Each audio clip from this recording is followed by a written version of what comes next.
Hey, thanks for coming back today for another all about the Oscars video. Today we are going to talk about Oscar statue history.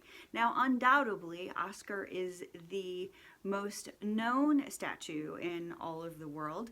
He officially is called the Academy Award of Merit, and Oscar is just a nickname.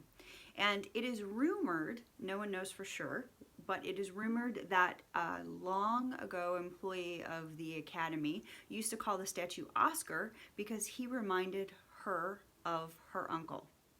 The statue was originally designed in 1928 by the MGM art director Cedric Gibbons, and then it was brought to life by LA sculptor George Stanley. And the statue represents a knight who is holding a sword standing on a film reel.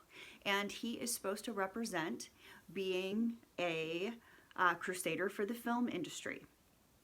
The statue is 13.5 inches tall and weighs 8.5 pounds. And if you think about that, considering its size, 8.5 pounds is a lot. That's more than most newborn babies. I find that pretty interesting.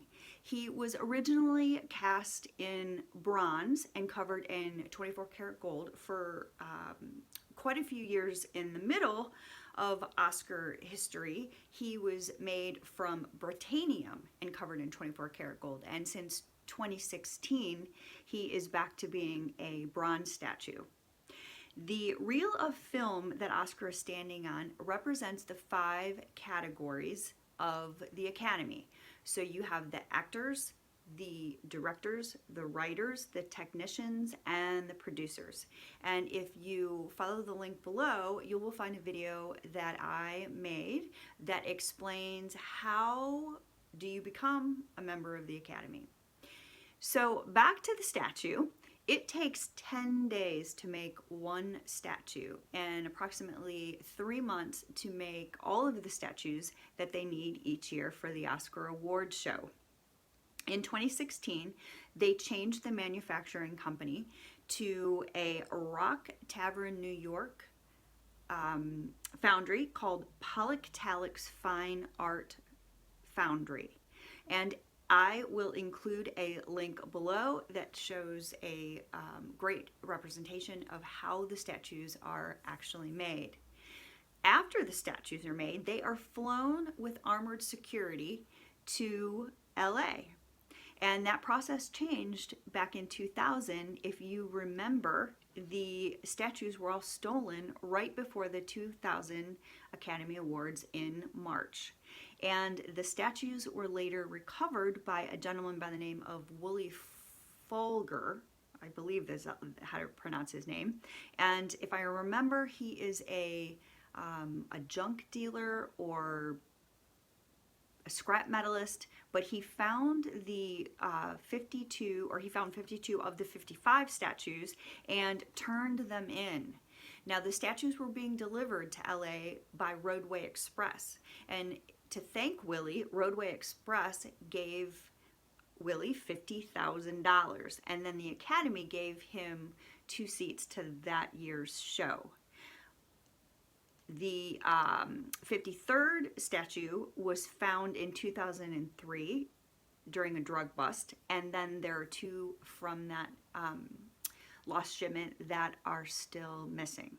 So how much are these Oscar statues worth? Well, since 1950, you could say that they're really only worth $1.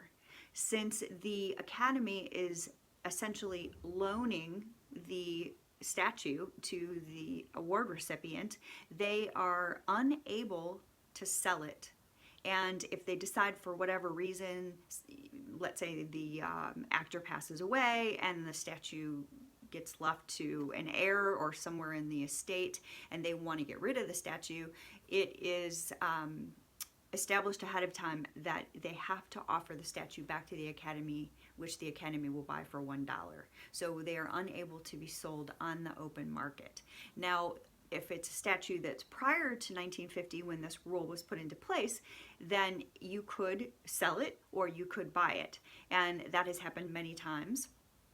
The largest sale, and this again is a rumor, was a purchase by Michael Jackson, who reportedly spent $1.5 million for the Best Picture statue from 1940, which was Gone with the Wind. Gone with the Wind. Now, when Michael Jackson passed away, his estate said that they were unable to find the statue. Frankly, my dear, I don't give a damn. Each statue has an engraved ID number on the base of the film reel so that they can be identified in future use. Now, when I went to do some research about the Oscar statue, I found some interesting stories. The first one was that in World War II, and I think that this may have happened for 3 award seasons, because of the shortage of metal, the award recipients were actually given gold-painted plaster statues, which were later replaced with the traditional statues when the war was over. And then another story that I found that was really interesting, if you've ever seen the actors kiss the statue, and that actually goes back to Audrey Hepburn for her very famous Oscar kiss in 1954, which was for her win. And comment below and let me know if you know what that Oscar win, Audrey Hepburn 1954, was. I'd love to hear your guess. Don't look it up, just give me your guess, or tell me if you know below.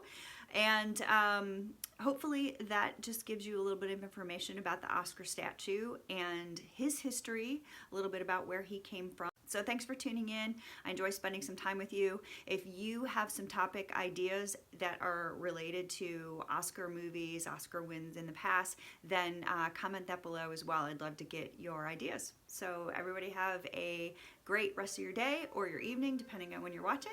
Take care. Bye-bye.